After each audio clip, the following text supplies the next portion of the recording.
ભેસાણ ખાતે યોજાનાર સ્થાનિક સ્વરાજ્યની ચૂંટણી પ્રસંગે એક ઉત્સાહભર્યો અને પ્રેરણાદાયક કાર્યક્રમ યોજાયો હતો। આ કાર્યક્રમમાં પ્રદેશ પ્રમુખ જગદીશ વિશ્વકર્મા ખાસ ઉપસ્થિત રહ્યા હતા, જેના કારણે કાર્યકરો અને સ્થાનિક નાગરિકોમાં વિશેષ ઉર્જા અને ઉમંગ જોવા મળ્યો હતો। તેમના હસ્તે કાર્યાલયનું ઉદ્ઘાટન કરવામાં આવ્યું હતું, જે ભવિષ્યમાં સંગઠન માટે કેન્દ્રબિંદુ સાબિત થશે। કાર્યાલયના ઉદ્ઘાટન બાદ યોજાયેલી સભામાં જગદીશ વિશ્વકર્માએ કાર્યકરોને સંબોધિત કરતા સંગઠનને મજબૂત બનાવવાના મુદ્દાઓ પર ભાર મૂક્યો હતો।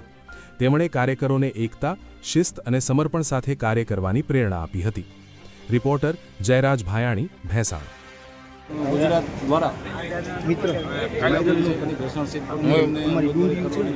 પ્રેસમાં છું ભાઈ, આ તકને અમે બાહુબી કરીને બતાવીશું, જીતીને બતાવીશું અને પાર્ટીને જિલ્લા પંચાયત બેસાડવા માટે આ સીટ અમે અત્યારથી શ્યોર કરી અને આપશું। ભૂતભાઈ, ખાસ કરીને પહેલાં જાય તો પહેલાં તમે આ વિસ્તારમાંથી ધારાસભ્ય હતા, અત્યારે એવું તમને નથી લાગતું કે જિલ્લા પંચાયતની ટિકિટ આપીને ક્યાંક ને ક્યાંક તમારી ધારાસભ્યમાંથી સીધા જિલ્લા પંચાયત લડો છો, કેવું લાગે છે?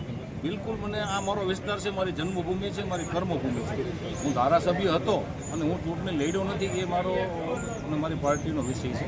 ચૂંટણી ન લડ્યા હોઈએ, મેં ચૂંટણી લડવાની અનિચ્છા દર્શાવી લીધી, પાર્ટી મને ચૂંટણી લડાવતી, તો એવો કોઈ ઇસ્યુ નથી। મારી જન્મભૂમિ પણ ભેસાણ છે, મારી કર્મભૂમિ પણ ભેસાણ છે।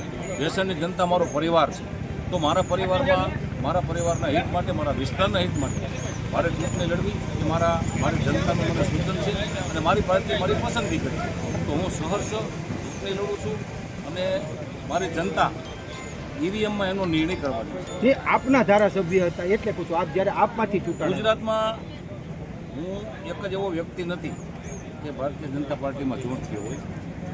વિકાસની રાજનીતિ, હકારાત્મક રાજનીતિ, સ્થિર શાસન, અડગ શાસન, વિશ્વમાં ભારતની શાખ ઊંચી કરવી, ભારતની આબરૂ વધારવી।